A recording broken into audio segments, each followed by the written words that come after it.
welcome back to this channel. In this video, I'll be showing you guys how you can apply video transitions to the beginning and end of your videos in CapCut PC. So go to library and actually just add in this black background first at the beginning. You don't have to make the duration like really long, and paste it as well at the end. Then you're just going to simply go to transitions here and you're going to select the one that you want to choose. Maybe the sliding one.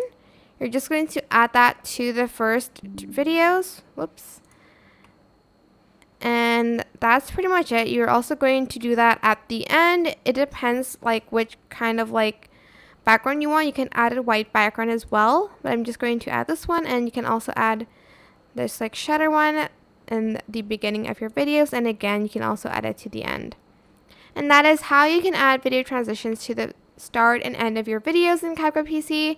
I hope this tutorial was helpful for you guys. Don't forget to like, comment, share. Also subscribe to this channel if you haven't done that already. If you have any more questions, just leave it in the comment section down below. I will try my best to answer them all for you guys. And if you found this video helpful, please click the thanks button above the description box down below. Thank you so much for watching. Bye!